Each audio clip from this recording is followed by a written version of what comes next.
Hi and a warm welcome back to the channel. In this video I'm going to show you how to prick out Antirrhinum and how to pinch out the tips for bushier plants.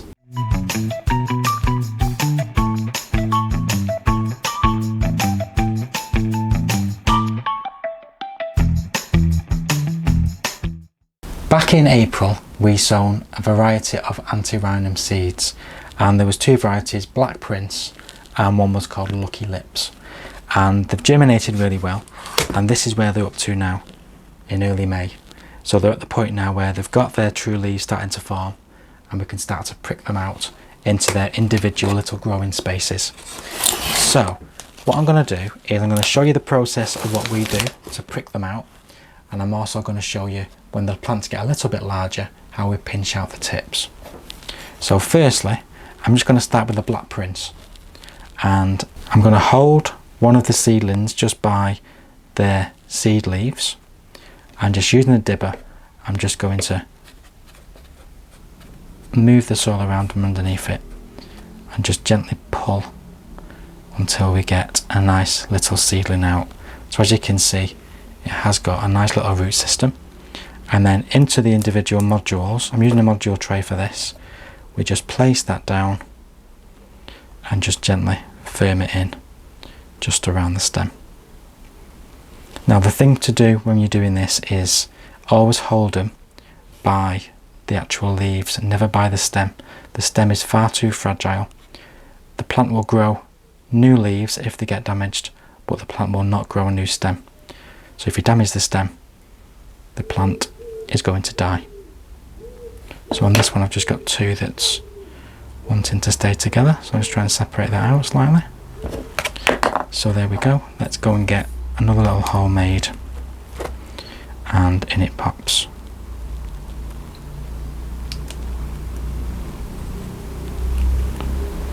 And then this other one, hold it by its little leaves, pop it in, down it goes, and that's easy enough. Now I'm really pleased because I didn't sow too many of these, so the tray is not overrun with seedlings. I have a lot, but I don't have tons and tons, which is great because we don't have a lot of space, and a lot of these will probably be going on to family and friends, because even if we grow these in pots, we're not going to have that many pots that we're going to have space to put all these in. We have grown quite a lot. So little tray inside, firm it round just gently, and that's dead easy to do. And this is something that can while away a good couple of hours in the sunshine, outside or inside the summer house, and it's wonderful just to have that contact with these beautiful seedlings and knowing that they've all been grown by you, by seed. In it goes.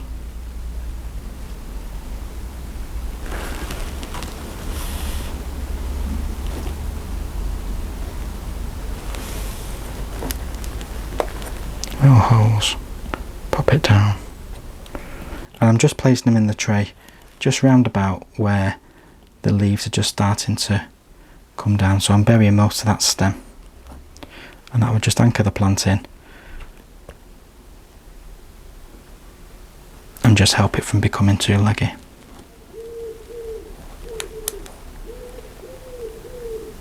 So these have been growing indoors. These have been on one of our window ledges. So they've had the heat from the house inside. They've germinated really, really well. At first they're very, very tiny when they first come up. They're very, very insignificant, and you're thinking, oh my goodness, are they ever going to get to a point where I can actually grow these and move them on?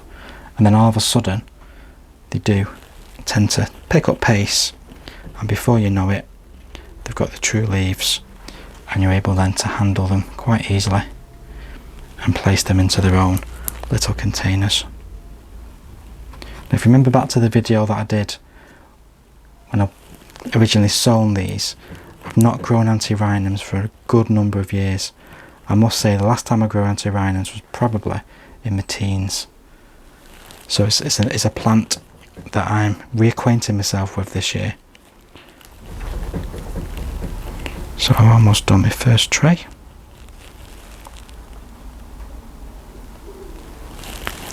The last one now going in.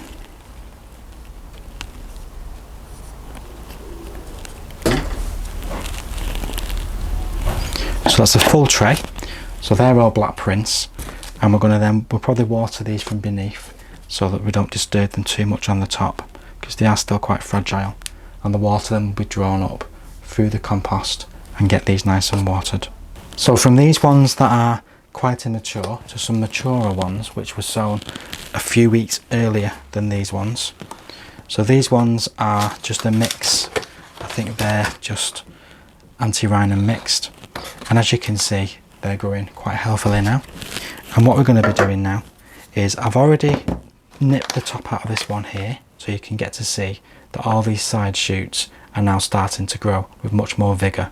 Now the side shoots are starting to grow on these ones, but if we nip out the growing tip just by taking that first bit and just taking it down like that, what that will then do is that will give more energy into these side shoots, and those will grow just like this one has, much faster. So I'm just going to do the same with this one here. So I'm just taking out that growing tip, and the same with this one, and the same with this one. There you go. So once they've got maybe 2 or 3 sets of leaves, that's the time when you can start to get these nipped out. And as I keep saying on all the videos we do, by nipping out plants like this at this stage, we get the side shoots growing. The side shoots will then branch out and they will form flowers, and the more side shoots we get on a plant, the more flowers will actually come. So this is like a really good way of making the plants bush out, so they're not all growing straight up. It allows them to bush out and we get lots more flowers. And let's face it, this is what we're growing plants for. We're growing them for the flowers. So I'm going to now continue with my pricking out with the rest of these. So I'll leave the video there. Please give us a like, please subscribe if you've not already done so, and also leave any comments in the comments box below. We'll see you very soon on the next video. In the meantime, please do take care, and happy gardening.